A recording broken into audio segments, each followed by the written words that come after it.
Class 10th के प्यारे विद्यार्थियों नमस्कार। स्वागत है आप सभी का यस के एक्सीलेंस ट्यूटोरियल में। तो आज हम लोग देखने वाले हैं कक्षा 10 गणित प्रश्नावली 6B का क्वेश्चन नंबर 11। तो 6B का क्वेश्चन नंबर 11 है कि एक चतुर्भुज ABCD के विकर्ण परस्पर जो है बिंदु O पर प्रतिच्छेदित करते हैं, इस प्रकार प्रतिच्छेद करते हैं। यहाँ पे देखिए एक जो है चतुर्भुज दिया हुआ है, देखिए ABCD एक चतुर्भुज दिया गया है और ये जो है AC और जो है DB इसके विकर्ण है। ठीक है, तो कह रहा है कि इसके विकर्ण इस प्रकार प्रच्छेदित करते हैं कि AO बटे BO बराबर होता है CO, देखिए CO बटे DO के। यहाँ पे देखिए दिया हुआ है। ठीक है, माने इतना बराबर होता है। ठीक है, तो कह रहा है कि दर्शाइए कि ABCD एक समलंब है। कह रहा है कि दर्शाइए कि ABCD एक जो है क्या है, समलंब चतुर्भुज है। ठीक है, तो इसको हम लोग को दर्शाना है। तो इसको हम लोग कैसे दर्शाएंगे?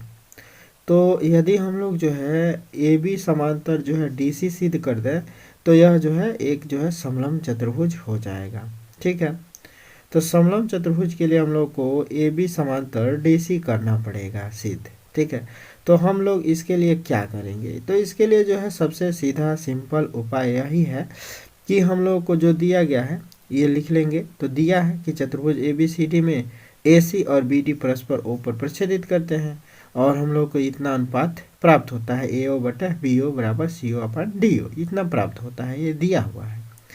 तो देखिए अब AO अपन BO बराबर CO अपन DO से हम लोग इसको भी प्राप्त कर सकते हैं। AO अब खाली इसको यहाँ पे ला देंगे, इसको यहाँ पे ला देंगे, जैसे कि इससे पहले वाले सवाल में सिद्ध किया गया है। ठीक है, तो अगर नहीं देखे होंगे इससे पहले वाला सवाल तो आई बटन में मिल जाएगा और वीडियो के डिस्क्रिप्शन में मिल जाएगा, वीडियो के एंड स्क्रीन पर भी मिल जाएगा ये सवाल आप लोगों को, तो उसको देख लीजिएगा। ठीक है, अब यहाँ पे देखिए तो हम लोग अब इसको जो है लिख सकते हैं AO अपन CO, AO अपन CO लिख सकते हैं। इसको यहाँ पे ला दिया है और इसको यहाँ पे ला दिया है, तो BO अपन DO हो गया। मैंने इससे एक हम लोग को सीधा अनुपात प्राप्त हो गया कि AO अपन जो है CO बराबर हो जाएगा कौन, BO अपन OD चाहे DO हो गया। अब हम लोग जो है यहाँ पे जो है कुछ रचना करने वाले हैं, तो रचना कर देते हैं हम लोग। तो रचना में हम लोग को जो है क्या करना है, तो हम लोग को रचना में यह करना है कि O से जो है एगो E बिंदु मतलब OE एक रेखा खींच देना है। ठीक है, OE एक रेखा खींचना है जो कि DC और AB दोनों के समांतर होगा, जो कि DC और AB दोनों के समांतर होगा। ठीक है, DC और AB दोनों के समांतर है ये। ठीक है, तो E है। तो रचना में हम लोग लिखेंगे, क्या लिखेंगे कि बिंदु O से बिंदु O से हमने जो है OE खींचा है समांतर, किसके समांतर खींचा है, तो जो है AB और DC के समांतर, यानी कि DC समांतर खींचा या AB समांतर खींचा, तो लिख देंगे DC, माने OE समांतर है DC के या AB के या AB के, माने दोनों के समांतर खींचा गया है ये। ठीक है, खींचा गया है, खींचा, यहाँ पे लिख दीजिएगा कि खींचा। अब जो है हम लोग क्या करेंगे, अब हम लोग जो है त्रिभुज ले लेंगे। कौन सा त्रिभुज ले लिया जाए, ABD, ये वाला त्रिभुज ले लिया जाए, ABD। ठीक है, ये वाला त्रिभुज, ये पूरा त्रिभुज। ठीक है, तो ये पूरा त्रिभुज ले लिया गया है। तो इस त्रिभुज में हम लोग देख रहे हैं, इस त्रिभुज में हम लोग त्रिभुज ABD में हम लोग क्या देख रहे हैं, त्रिभुज ABD में हम लोग देख रहे हैं, त्रिभुज ABD में, त्रिभुज ABD में हम लोग देखें तो क्योंकि EO AB के समांतर है, तो EO जब AB के समांतर होगा तो आधारभूत मूलभूत अनुपातिक प्रमेय से हम लोग लिख सकते हैं ना, अनुपात इसका बराबर होगा। ठीक है, तो यहाँ पे लिखेंगे त्रिभुज ABD में मूलभूत अनुपातिक प्रमेय से, मूलभूत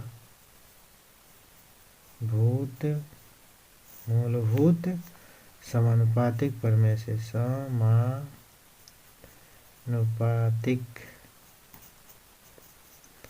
प्रमेय से, मूलभूत समानुपातिक प्रमेय से हम लोग लिख सकते हैं, क्या लिख सकते हैं कि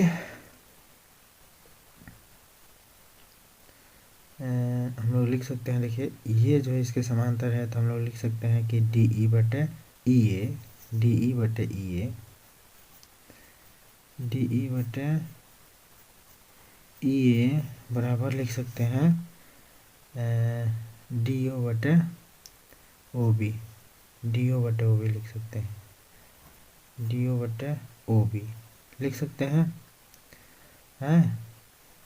अब इसी बात को हम लोग ऐसे भी लिख सकते हैं, इसको सीधा कर देते हैं, अर्थात इसको जो है हम लोग सीधा कर देते हैं, तो सीधा करेंगे तो जो ये है ऊपर चला जाएगा, तो ई ए बटे डी ई हो जाएगा, बराबर में जो है क्या हो जाएगा, ओ बी बटे डी ओ हो जाएगा। सीधा करने से फ़ायदा कि इसलिए यह होगा कि आगे जो है हम लोग को जो समीकरण होगा ना वह जो है काम आएगा, क्योंकि देखिए यहाँ पे सीधा है तो इसी के अकॉर्डिंग इसको भी कर रहे हैं, ठीक है। मैंने ये उल्टा था तो सीधा कर दे रहे हैं, क्योंकि इसमें यहाँ पे देखिए इसको समीकरण नंबर हम लोग 1 मानेंगे, ठीक है, और इसको समीकरण नंबर 2 मान लेते हैं, ठीक है। तो अब हम लोग जो है क्या करेंगे, अब इसके बाद से इतना हम लोग बता दिए।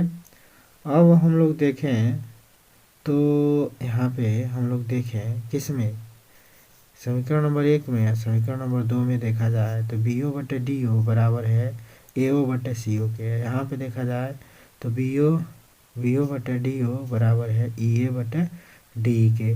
तो समीकरण 1 और 2 से हम लोग नहीं लिख सकते हैं कि ए और ये जो है बराबर होगा ए ओ बटे सी ओ बराबर होगा ई ए बटे डी के, नहीं हो जाएगा। तो समीकरण 1 और 2 से हम लोग लिख सकते हैं, समीकरण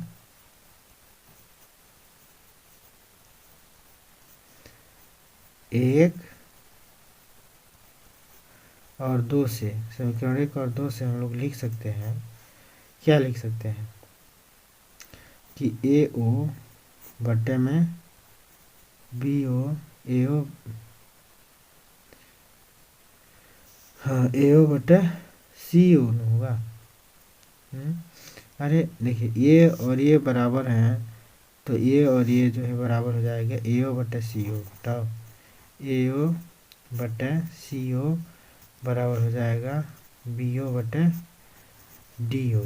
अब देखो आप लोग देखो ध्यान से, तो ए ओ बटे सी ओ, देखिए ए ओ बटे सी ओ बराबर हो जा रहा है बी ओ बटे डी ओ के।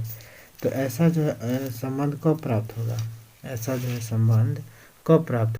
अब देखिए जब ए ओ बटे सी ओ बराबर हो गया बी ओ बटे डी ओ के, तो हम लोग जो है कह सकते हैं कि जो ई ओ है ना वह जो है क्या है, डी सी और ए बी दोनों के समांतर है। तो हम लोग कह सकते हैं कि जो है ए बी सी की भुजा ए डी और ए सी पर स्थित क्रमशः बिंदु ई और ओ इसको एक ही अनुपात में विभाजित करते हैं। तो इसलिए हम लोग लिख सकते हैं कि ओ ई समांतर होगा डी सी के, और फिर ओ ई जो है ए बी के समांतर होगा। और जब ओ ई डी सी के समांतर है और ओ ई ए बी के समांतर है, तो हम लोग कह सकते हैं कि जो है डी सी समांतर है ए बी के, या ए बी समांतर है डी सी के। तो इसलिए हम लोग लिख सकते हैं कि ए बी समांतर है डी सी के।